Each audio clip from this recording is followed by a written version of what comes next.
Let's go to the next slide. Concept of free body diagram. Concept of free body diagram. Considering equilibrium forces on a body is separated from its surrounding. Such a body is called as a free body. Such body is called as a free body.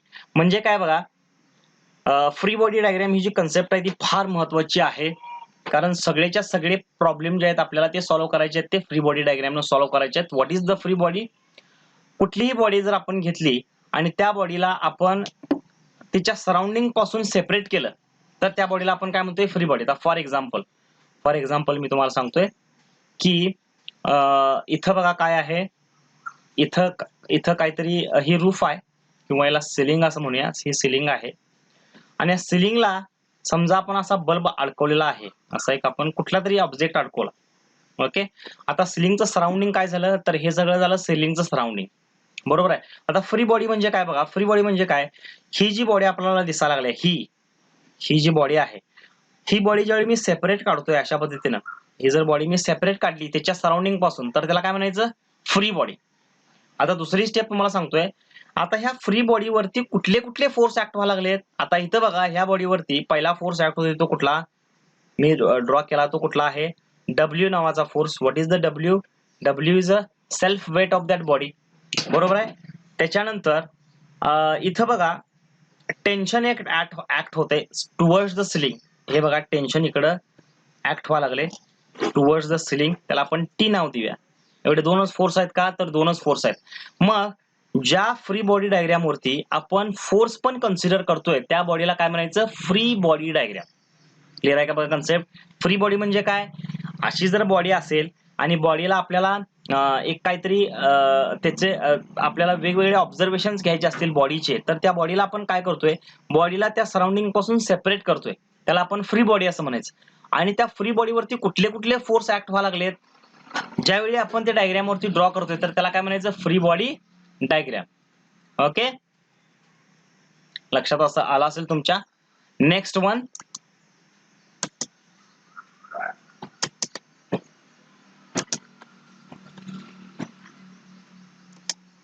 इथं बघा, इथं तुम्हाला आणखी clear होईल.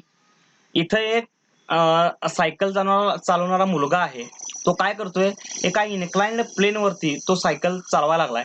आता या inclined plain वरती बघा कुठले कुठले फोर्स ऍक्ट व्हायला लागलेत. स्टार्टिंगला त्याचं जे सेल्फ वेट आहे त्याला आपण ग्रॅव्हिटी असं म्हणतोय.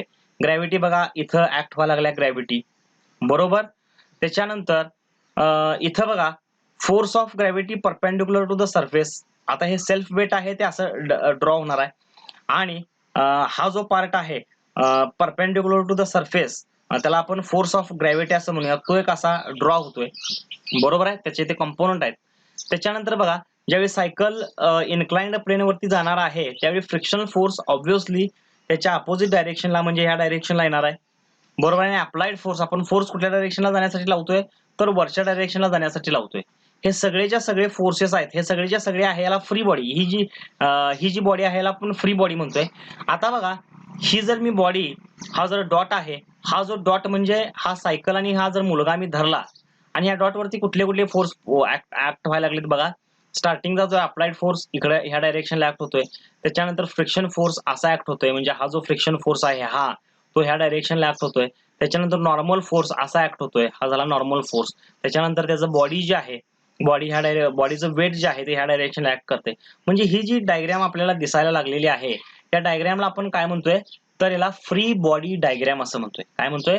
Free body diagram. This is a very important concept for solving the analytical problems related to your equilibrium. Okay, फार साधं सोपं सिंपल डायग्राम आहे, तुम्हाला समजले असेल. Next one. Now if all the active and the reactive forces are shown on a body then it becomes the free body diagram. मी मगाशी सांगितलं तसं फ्री बॉडी डायग्राम वरती जर आपण ऍक्टिव्ह आणि रिएक्टिव्ह फोर्स दाखवले तर त्याला आपण काय म्हणतोय? फ्री बॉडी डायग्राम असं म्हणतोय. Now what is mean by the active forces? Active forces are applied forces और weight. Active forces means what? Applied forces, दुसऱ्याने लावलेले force, applied force and weight. Reactive force means what?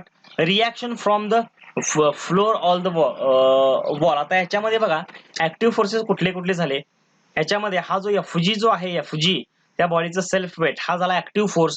त्यानंतर आपण लावलेला applied force हा पण काय झाला ऍक्टिव्ह फोर्स. मग रिएक्टिव्ह फोर्स कुठले झाले, हा जो नॉर्मल फोर्स आहे तो झाला रिएक्टिव्ह फोर्स. त्याच्यानंतर फ्रिक्शन फोर्स जो आहे तो पण काय झाला reactive force.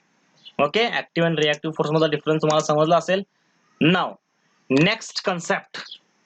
Hello friends, in this video lecture we are going to cover the next concept from the equilibrium chapter, Lami's theorem. Lami's theorem is very important. Let me tell you my dear friend, we apply the Lami's theorem only when if there are the three concurrent forces acting on a body. Then what is the Lami's theorem? If the three forces acting at a point, means what? These three forces should be the concurrent force. The three forces acting at a point on a body keeps the body at rest. Then each forces is proportional to the sine of angle between the other two forces. जर तीन force हे एका point वरती बॉडीच्या कुठल्या तरी एका पॉइंटला ऍक्ट होत असतील, बरोबर, आणि त्या तीन फोर्स मुळे बॉडी जर रेस्ट कंडिशनला असेल तर प्रत्येक फोर्स हा त्याच्या अपोजिटचा जो साइन अँगल आहे त्याच्याशी काय असतो, प्रपोर्शनेट असतो. This is the Lami's theorem. Lami's theorem is very important. MSBT always asked 2 marks question related to the Lami's theorem. Define Lami's theorem. If the three forces acting at a point on a body keeps the body at rest, then each force is proportional to the sine of angle between the other two forces. इथं बघा तुम्हाला अजून clear होईल लॅमिस theorem मध्ये. बघा इथं तीन forces आहेत. हा फोर्स ए, फोर्स बी आणि फोर्स सी, तीन फोर्स आहेत. आणि angle between A B is a gamma, A C is a beta and C B is a alpha. हे अल्फा अँगल आहे. तर बघा according to the Lami's theorem काय आहे, ए अपॉन साइन अल्फा हा फोर्स त्याच्या अपोजिटचा कुठला अँगल आहे, alpha. A upon sine alpha हा जो रेशो आपल्याला आहे तितकाच रेशो आपल्याला कुठला मिळणार आहे, बी चा. बी त्याच्या अपोजिटचा साइन बीटा आणि सी त्याच्या अपोजिटचा गॅमा, साइन गॅमा. हे एकमेकाशी प्रपोर्शनेट असतात. आता प्रपोर्शनेट असतात म्हणजे काय बाळांनो, बघा ह्यांचा जो रेशो असणार आहे तेवढ्याच रेशो बी आणि साइन बीटाचा असणार आहे, तेवढाच रेशो सी आणि साइन गॅमाचा असणार आहे. कधी, ज्यावेळी तीन फोर्स हे कॉन्करंट असतील आणि तीन फोर्स मुळे बॉडी काय पाहिजे, एका इक्विलिब्रियम स्टेटला असायला पाहिजे. This Lami's theorem is very important. ह्याच्यावरचे प्रॉब्लेम सॉल्व्ह करताना अजून तुम्हाला कन्सेप्ट क्लिअर होत जाईल.